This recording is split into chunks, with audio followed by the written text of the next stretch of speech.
ආයිබෝවන් සුබම සුබ දවසක් කියලා ප්‍රාර්ථනා කරනවා ඔයාලට. එතකොට දැන් මෙහෙම දෙයක්ත් තියෙනවා. දැන් කට්ටිය බය වෙලා ඉන්නවා.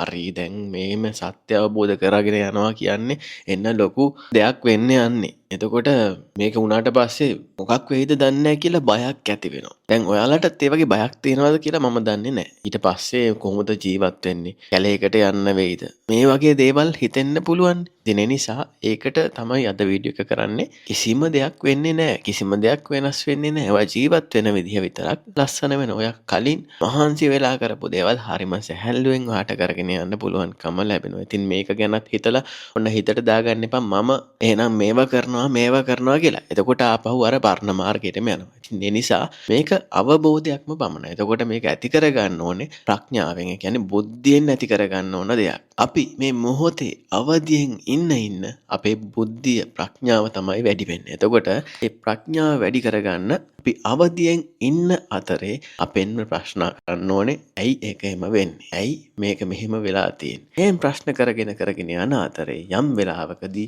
ඔයාට මේ සත්‍ය මුණ ගැසෙනවා. ඒ වගේම කට්ටියට ඇති වෙන්න පුළුවන් තවත් ප්‍රශ්නයක් තමයි භාවනා කරලා. භාවනා කරලා පුළුවන් ද මේ වැඩේ කරන්න? ඒ කියන්නේ මෙඩිටේෂන් කියන එකත් අපිම දාගත්තු දෙයක් නේ. මෙඩිටේෂන් කියලා දෙයක් වාට ඇහිලා තියෙනවා. ඉතින් මේ ඇහිලා තියෙන එක එහෙම කට්ටිය කරනවා. නමුත් එහෙම කරන්න ඕනේ කියන එක ඔයා අරගෙන කරලා මේක එහෙම කරන්න බෑ කියන එක තේරුම් ගන්න ඕනේ. එතකොට මේ දේ කරන්න නම් ඔයාට මෙඩිටේෂන් කරලත් යම්කිසි විදිහක ඔය අවදිය කියන එක මේ මොහොතේ ඉන්නවා කියන එක දිනු කරගන්න පුළුවන්කමක් ලැබෙනවා. නමුත් ඒක විතරක් ප්‍රමාණවත් නැහැ. ඒක විතරක් ප්‍රමාණවත් වෙන්නේ නැහැ. එතකොට එතනින් අතර වෙන්න බෑ අපිට. එතකොට මේ මාර්ගයේ යන කෙනා නිතරම බලන්න ඕනේ තමාව ප්‍රශ්න කරන්න. තමන්ගේ ඇතුළාන්තයෙන් ප්‍රශ්න කරන්න. ඇයි ඒක එහෙම වුනේ? ඇයි ඒක එහෙම වෙලා තියෙන්නේ? ඇයි මෙහෙම ප්‍රශ්න කරන්නේ නැතුව මට අරක ඕනේ. මට ඒක ඕනේ. මම මෙහෙම තැනකට යන්න ඕනේ. අන්න එතකොට එහෙම හිතපු ගමන් ඔයා ආපහු අනාගතයට යනවා. මේ මොහොතෙන් ගිලිහිලා අනාගතයට යනවා. ඉතින් එහෙම කරලා මේ මාර්ගේ යන්න බෑ.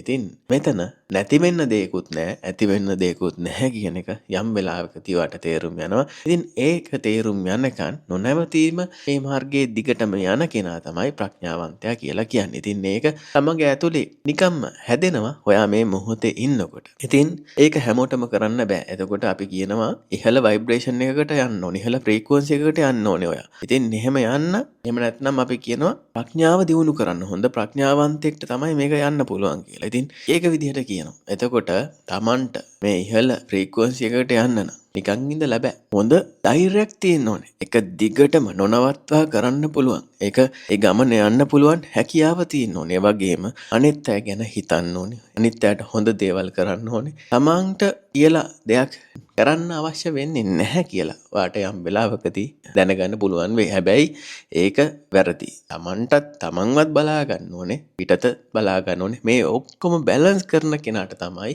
මෙතනින් එතර වෙන්න පුළුවන්කම තියෙන. ඉතින් එතර වුණා කියලා මුකුත් නැති වෙන්නේත් නැහැ. මුකුත් ඇත්තෙත් නැහැ කියලා ඔයාට යම් වෙලාවකදී තේරුම් යනවා. ඉතින් මේක තමයි මේ මාර්ගයේ අද මට කියන්න හිතුණ දේවල් ටික. ඉතින් මේ වගේ තවත් වීඩියෝ එකක් ඉදිරියට අරගෙන එන්නම්. අද මේ ටික තමයි ඔයාට දෙන්න පුළුවන්කම දෙන්නේ. ඉතින් ඔයාට බොහොමත්ම ස්තුතියි මේක අහන්න ආවට.